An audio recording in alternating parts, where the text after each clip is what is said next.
Okay, we're going to do part 2, the video series on the Doctrine of God. Who is God? And to kind of get us into it a little bit more, I'm going to talk about some of the popular views of God, some of the different ideas out there about who God is or what God is like, under the following headings. The first is polytheism. And the word poly really means many. And so that's the idea that there are many gods. And probably the best example of polytheistic kind of religion would be the ancient Greek and Roman religions. The Greeks had all kinds of gods. Here's some of the names of their gods: Dionysus, Eros, Artemis, Hades, Heracles, or that was Hercules, corresponded to Hercules in the Roman pantheon, Zeus, Hermes, Poseidon, and Aphrodite in the Romans, Bacchus, Cupid, Diana, Pluto, Hercules, Jupiter, Mercury, Neptune, Venus, and so on. So polytheism means many gods. Pantheism, on the other hand, means God is all, and religions like Hinduism are pantheistic. And what they teach is that God is really the sum total of everything. All is God. So literally that's what pantheism means. All is God, or God is all. So the whole universe, the whole continuum of time, space, matter, and energy, that whole thing is God, a big impersonal allness. So it stands to reason, if God is everything, that the trees are part of God, the sun is part of God, the peanut butter on your pantry shelf is part of God, and by the way, you are God too. And you might remember, some of you baby boomers or a little bit older, remember probably almost 20 years ago now, the actress Shirley MacLaine had this TV movie, made-for-TV movie called Out on a Limb, where basically through the course of her experience she got introduced to New Age religion, and she rejected historic traditional Christianity, and the big aha moment for her was she's out on this beach and she discovers that she's God. Well, that's just Eastern religion. It's just Hinduism, pop Hinduism, that really started making inroads into the United States back in the late 60s, when all of the rock stars, like the Beatles and the rest of them, and the Beach Boys and all those guys, went over and learned transcendental meditation from the Maharishi Mahesh Yogi. But that's pantheism. Now, deism is another view that was really embraced by many early colonial figures. Some of the founders of our nation were deists. Now, a deist is also a monotheist, which is a belief in one God. But what a deist believes is that God came in and created everything, and that after he created the universe, he also put natural laws in motion, like the law of gravity. He set the earth up at a 23.5 degree tilt.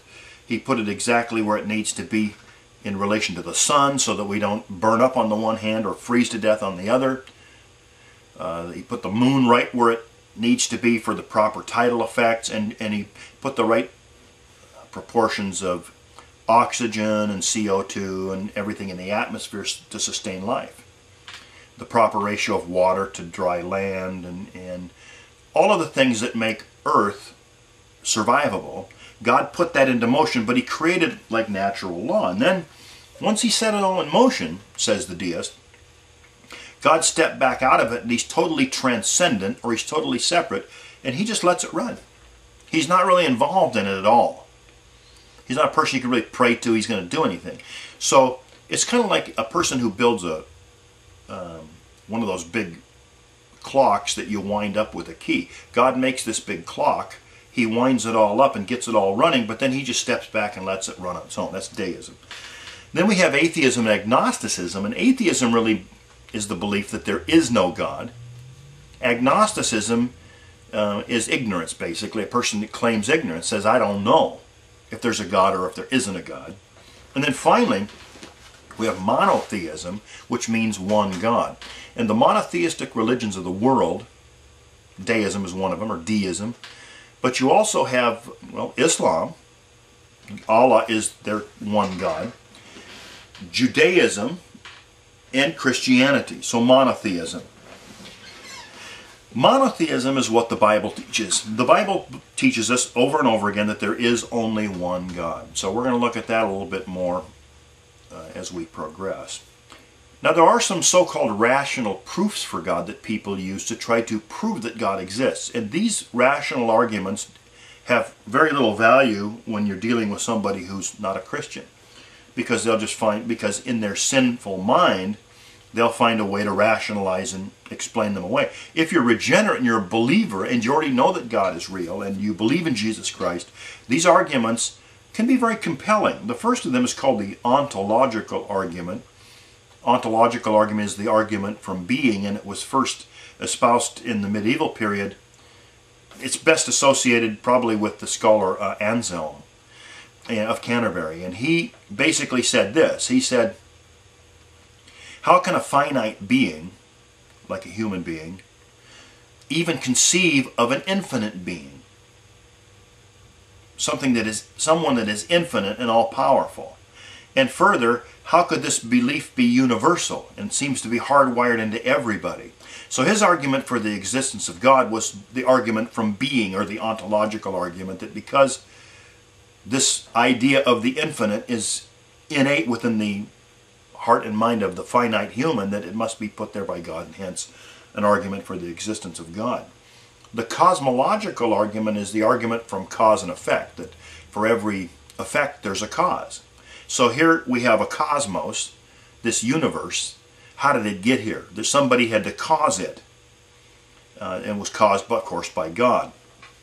And many philosophers, going clear back to Aristotle, posed this kind of an argument, the cosmological argument. Related to the cosmological argument is the teleological, or some people call it the teleological argument. Well, the teleological argument is the argument from design. This argument says that we have this universe that is really well organized and fine-tuned, and it's designed very well.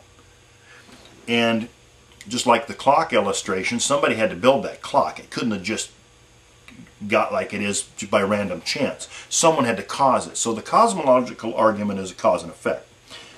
And teleological is from design. So they're related. Now you also have a moral argument, and this argument was advanced by philosophers, Immanuel Kant.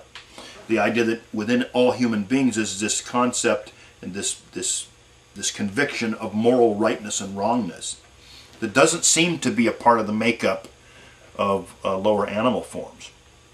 The moral argument is that man has this moral consciousness, this moral imperative, and it had to come from somewhere.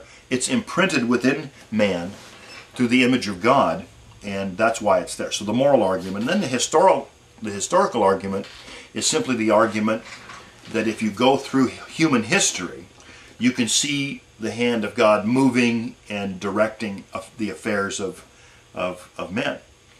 And a Christian, of course, would say that the historical argument finds its best evidence in the life and ministry of Jesus Christ. Now again, these so-called rational arguments really we really don't have to depend on them, because as believers we know from Scripture that God is real. In fact, the Bible just presupposes the existence of God. In the beginning God created the heavens and the earth. Hebrews 11:6. By faith it is impossible to please Him. For he that comes to God must believe that He is, and that He is a rewarder of those who seek Him. Hebrews 1:1 says, God, after He spoke long ago to the fathers and the prophets in many portions and in many ways, in these last days has spoken to us in His Son, whom He appointed heir of all things, through whom also He made the world. So the existence of God and the fact that He has revealed Himself is assumed throughout Scripture.